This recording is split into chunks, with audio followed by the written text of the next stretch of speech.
Dikisahkan dalam kitab para raton, suatu ketika seorang janda di sebuah desa bernama Jiput memiliki seorang anak yang tingkah lakunya tidak baik. Kerap memutuskan pertalian antar sesama untuk menipu Zat yang Maha Tinggi. Hingga suatu hari, ia pergi dari Jiput menuju ke sebuah daerah bernama Bulala. Daerah Bulala tersebut dipimpin oleh seorang empu bernama Tapawangkeng. Tapawangkeng memiliki keinginan untuk membuat sebuah pintu gerbang bagi tempat pertapaannya. Kala itu, agar keinginannya terwujud, oleh dewa penjaga pintu, Empu Tapawangkeng diminta kurban seekor kambing berwarna merah. Berkatalah Empu Tapawangkeng, "Tidaklah ada artinya apabila dikatakan tidak boleh. Pasti akan menyebabkan aku masuk neraka jika membunuh manusia untuk keperluan ini. Tetapi tidak ada jalan lain untuk memenuhi kurban kambing merah."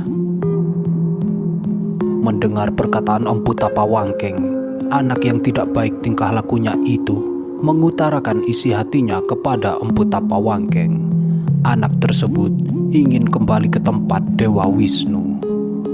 Anak itu bercita-cita ingin kembali terlahir ke dunia dan menjelma ke dalam wujud manusia. Oleh karenanya, ia sanggup untuk dijadikan kurban sebagai sesembahan kepada dewa penjaga pintu. Empu Tapawangkeng pun memenuhi permohonan sang anak janda dari desa Jiput itu untuk kembali menjelma sesuai dengan keinginannya. Maka anak itu pun diminta untuk bertapa selama 7 waktu. Ketika tiba saatnya, benarlah anak itu mati dan diambillah sebagai kurban oleh Empu Tapawangkeng. Dan anak itu pun benar-benar lenyap. Ia kembali ke tempat Dewa Wisnu. Hal itu juga tidak bertentangan dengan janjinya ketika menjadi kurban, disertai permohonan agar dapat menjelma di timur Gunung Kawi. Seiring berjalannya waktu, para raton menceritakan hiduplah sepasang suami istri bernama Gajah Para dan Ken Enduk. Mereka hidup dengan bercocok tanam di desa Ayuga. Gajah Para dan Ken Enduk hidup bahagia penuh dengan kemesraan. Suatu saat, Dewa Brahma turun ke bumi untuk mencurahkan hasrat birahinya. Dewa Brahma pun mendapati Ken Enduk yang hendak mengirim makanan ke sawah untuk Gajah Para. Dewa Brahma yang tergiur akan kecantikan Ken Enduk bergegas menghadang dan membawanya ke sebuah ladang bernama Tegal Lalateng. Di sanalah Dewa Brahma menyetubuhi Ken Enduk hingga hamil. Atas kehamilan itu, Dewa Brahma berpesan kepada Ken Enduk agar ia tidak lagi bersetubuh dengan suaminya, Gajah Para. Dewa Brahma tak ingin darah dagingnya bercampur dengan Gajah Para. "Janganlah engkau bersetubuh dengan suamimu lagi.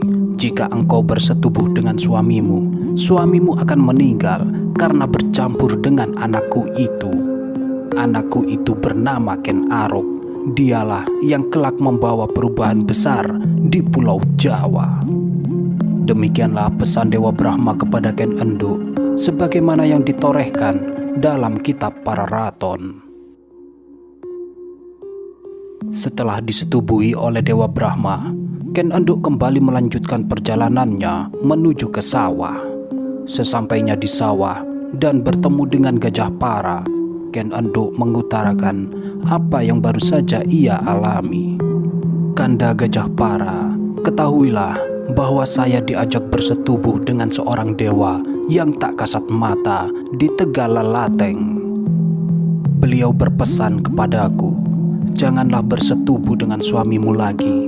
Matilah suamimu jika memaksa bersetubuh dengan engkau karena tercampur dengan anakku itu."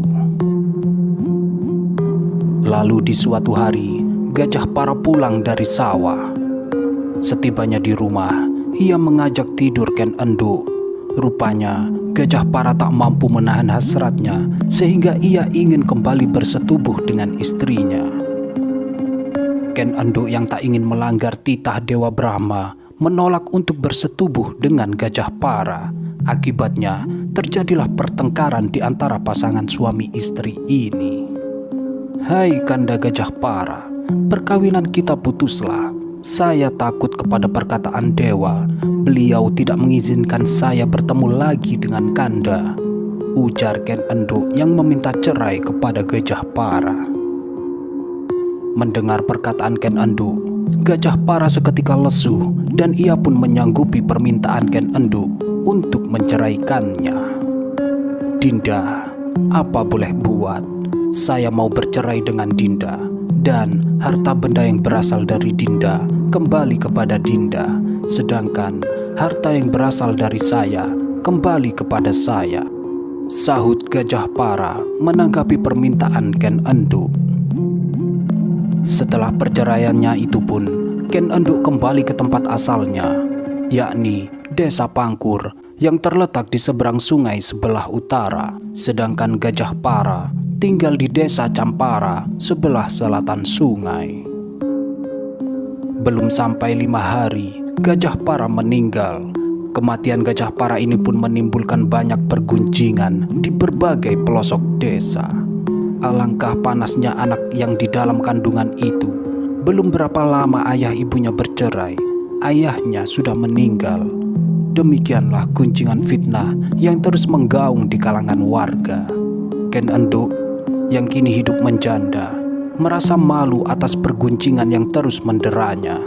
Hingga setelah genap usia kandungan, lahirlah seorang anak laki-laki yang diberikan nama sesuai petunjuk Dewa Brahma, yaitu Ken Arok. Untuk menutupi rasa malu atas pergunjingan yang kian menjadi-jadi, Ken Enduk pun membuang anak yang baru dilahirkannya itu di kuburan.